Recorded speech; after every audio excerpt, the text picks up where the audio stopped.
This channel does not promote any violent, harmful, or illegal activities. All content provided by this channel is meant for an educational purpose only. আর শুধুমাত্র টিটাগড়ই নয়, ভাটপাড়ার খবরের দিকেও নজর রাখবো, কারণ ভাটপাড়াতে আরো একবার রক্তারক্তি কাণ্ড, খুনের চেষ্টার অভিযোগ উঠছে।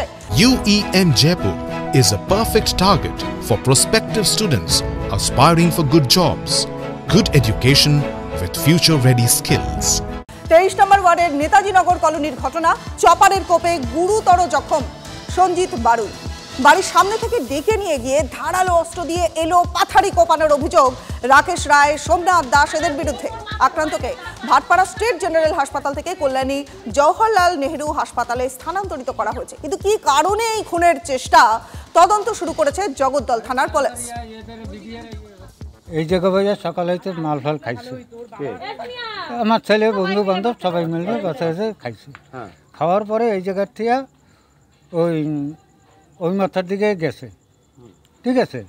আমি বলছি তাহলে এর সাথে কোনো ঝামেলা যেন না হয়, তোরা যা কর ভিতরে কর, এই কথা কই আমি গেটে গেছি তাস খেলতে।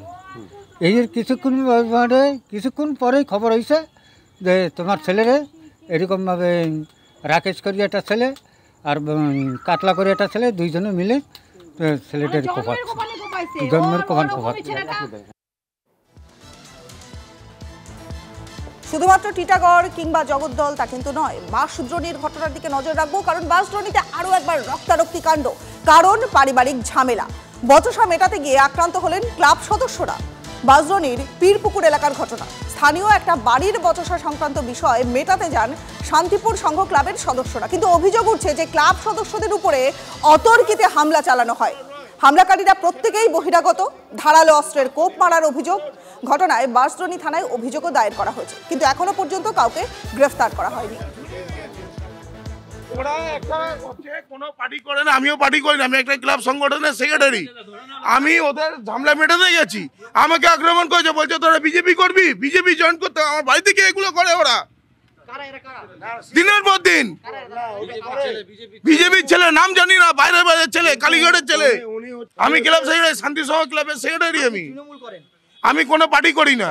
তো আজকের যখন আমার মেয়েকে বলেছে যে তুমি এরকম আমাদেরকে ভাষা বলো কেন, বলার সঙ্গে সঙ্গে আমার মেয়েকে একটা চড় মেরেছে, ঠাসিয়ে। চড় মারার পরে আমার মেয়েকে পুরো গলা এখানে কাপড়টা ছেঁড়ার চেষ্টা করেছিল, পুরো গলা এখানে নোকের দাগ আছে, আমি সব রেখেছি ফটো। আর আমার যে বোন বলতে গেছে যে কেন তো ওকে মারছো, আমার বোনের কান এখান থেকে পুরো কেটে দিয়েছে। দেওয়ার পরে আমরা হসপিটালে নিয়ে গেলাম, নিয়ে গিয়ে এখানে এসে থানায় ডায়েরি করলাম। তারপরে ক্লাবের লোকরা ওনার বাড়িতে গেল, মানে মিউচুয়াল করাবার জন্য।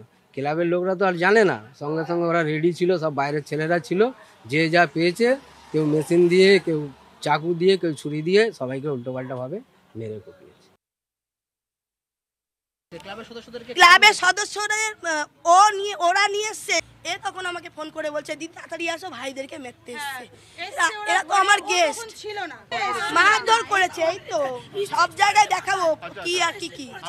আর বেটা ছেলেগুলো এত বদমাস, পরের বারে যখন মারতে এসছে আমি তো তখন থানায়, মাকে হয়তো এক্ষুনি এ করালো, পেটে লাথি মারছে, গায়ের মধ্যে এখানে ওখানে হয় না, একটা ছেলের যে মানে ঝামেলার মধ্যে যে যেখান দিয়ে পারছে ঘুষি মেরে দিচ্ছে ভাইদেরকে।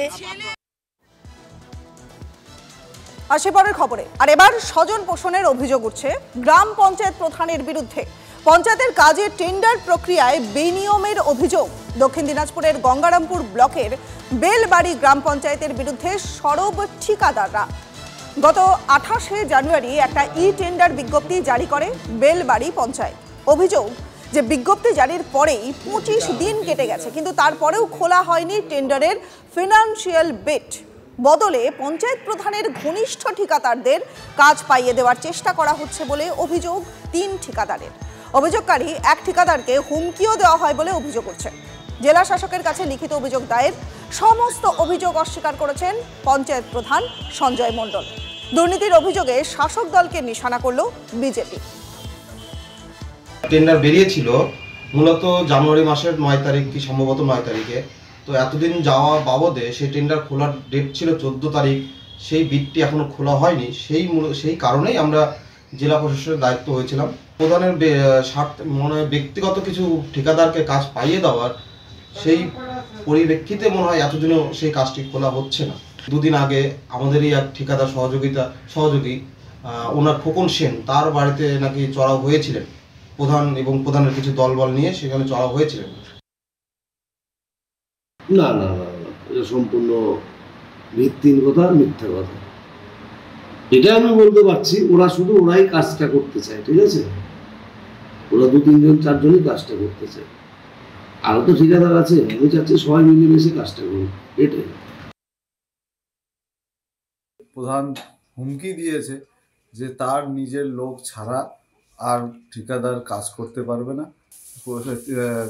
পঞ্চায়েতের প্রধান তিনি ভাবছেন যে এই অর্থ আর তার ব্যক্তিগত ফান্ডের অর্থ, তার নিজস্ব অর্থ, এইভাবে দক্ষিণ দিনাজপুরে মানুষকে আর তৃণমূল বোকা বানাচ্ছে এবং পঞ্চায়েতের যে অর্থ লুট করে তৃণমূলের প্রধান সহ বিভিন্ন জনেরা আর সম্পত্তি আয় অতিরিক্তভাবে বৃদ্ধি করছে। এটা অবিলম্বে বন্ধ হওয়া উচিত।